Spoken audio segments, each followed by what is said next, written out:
President Trump says he is considering an expansion of the Abraham Accords. Has any other country suggested to you recently, as a result of this, that they want to join the Abraham Accords? Yes.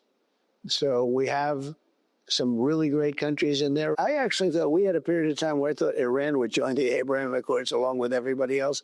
And frankly, they would have been better off than where they are right now. Retired four-star General Jack Keane joins me now. General, this would rewrite diplomacy in the Mideast. My question, though, is what would it do to the Mideast militarily? Well, certainly militarily, Iran is on its knees in a way that it's never been in 45 years. And I think that is likely, part of the motivation.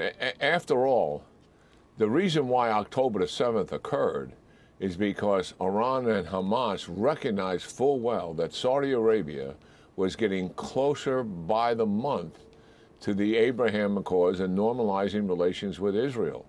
That was the catalyst for Hamas to jump off on October the 7th, to obviously flatten any idea that that would take place given the suffering they intended to impose on their own people, the Gazans, by imprisoning them during a war that was taking place inside of Gaza. And they did accomplish that.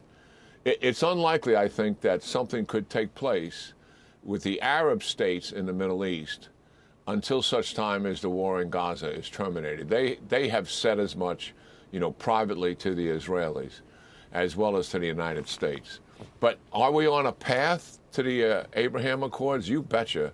And what has taken place with Iran certainly has motivated other countries to think about, again, resurrecting this normalization with Israel. And yeah, you're right, it'll be a major paradigm shift in the Middle East, particularly once Saudi Arabia joins, because every other Arab state will fall in line as a result of that, who is not already involved, which is Bahrain and also the UAE. They both have normalized with Israel.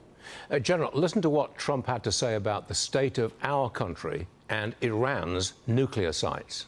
Watch this. They said, you're presiding now over the hottest country in the world. And a year ago, we thought your country was dead. It could never come back. It was so incompetently run by a very bad president. The last thing they're going to be doing right now, for a period of time at least, is nuclear. They've had it. They've been trying it for 25 years. We went in, we destroyed their nuclear capability, and we stopped. We now have new satellite images of activity near Fordow showing crane excavators, personnel around the site. Some in the media are trying to spin this as the reactivation of the nuclear operation. I don't see anything sinister going on. I think they're just trying to dig out the rubble, right? Well, I think what's happening right now with the Iranians on the ground is what we've largely been doing in the air and also with the Mossad on the ground, prior to the ceasefire. And that is make an assessment. And to be able to make that assessment, they got to get underneath the ground, and they can't dig their way underneath the ground with their hands. They got to bring excavators in and other things to be able to do that. They want to go down into the holes and the cascades underneath the ground where their highly enriched uranium was, as well as the centrifuges, to see if there's anything left.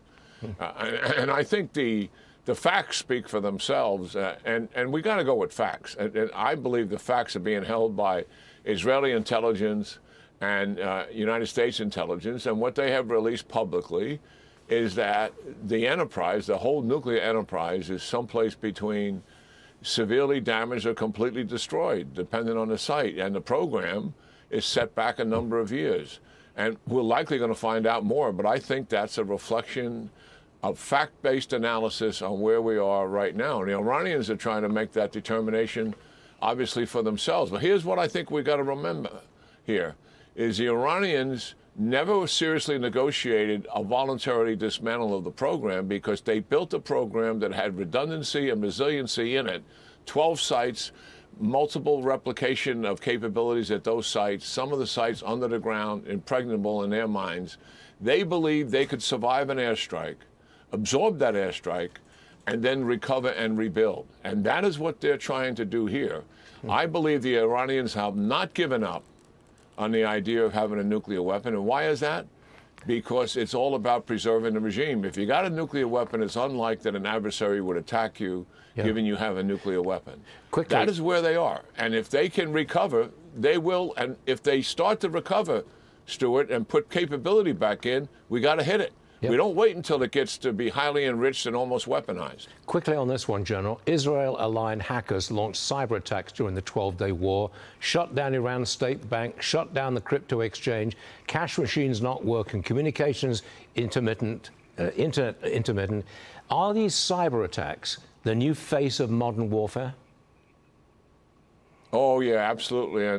And this is a company that likely may be aligned with Israel, as you stated. This is not the Israeli government releasing this. The Israeli government did some hacking of their own, and they're not going to talk about it.